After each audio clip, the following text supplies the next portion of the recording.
zuhud. Kan? Sebab satu ketika Sayyidina Umar, dia pernah satu orang datang kat dia, jalannya macam ni, tunduk macam ni. Kan? Tunduk. Sayyidina Umar kata, kenapa ni? Kan? Sayyidina Umar ambil serban dia tu, dari pukul dia ni. Pukul tu macam mendidik.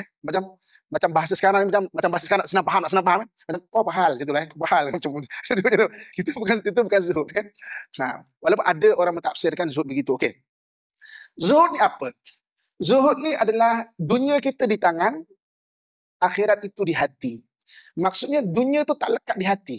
Itu zuhud. Jadi ada orang menterjemahkan tidak lekat di hati itu dengan pakai yang buruk-buruk. Kan? Dan tidak semestinya orang pakai yang cantik-cantik, bagus-bagus, rumah yang bagus-bagus. Maksudnya dia tidak zuhud, tidak semestinya. Zuhud tu dunia di tangan, akhirat itu di hati. Apabila dunia di tangan, bila-bila masa nak lepas, dia boleh lepas. Tak lekat ke hati pun. Okey? Bukan di hati. Baru-baru ni kan, ada satu orang bilioner. Yang bilioner, orang Islam kita, lucut status bilioner dia. Kerana dia menginfakkan hampir seluruh harta dia. Kan, ke jalan Allah Subhanahu Wa Taala. Itu orang Islam punya contoh kan. Bilioner, kan, bukan nak mengkayakan diri dia, tapi dunia tu di tangan. Maknanya, ambil dunia ni, ambil tapi di tangan. Bila masa dia lepas. Okey? Dunia ni, cara kita melihat dunia kena betul. Dunia ni kita kena tengok dengan betul. Pertama, dunia kena diurus. Jangan tak urus. Ada rumah, jangan tak urus. Dunia kena diurus. Dunia untuk diurus. Bukan untuk dirungsingkan. Orang hari ini banyak merungsingkan dunia daripada mengurus dia. Dunia ni diurus. Kita ada rumah, urus rumah. Jangan sampai store tu dah 5 tahun tak dikemas. Kan? Tikar koyak dalam tu. Kan? Blender pecah di dalam tu. Kan?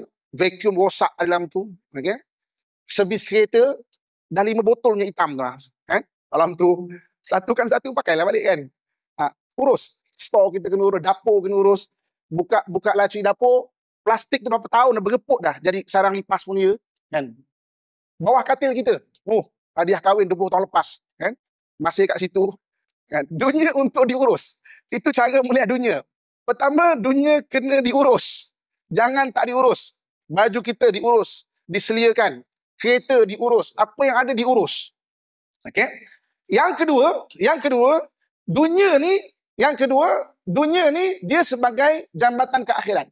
Kena ambil untuk jadi jambatan ke akhirat. Dia bukan dibuang begitu dan dibiarkan begitu, bukan.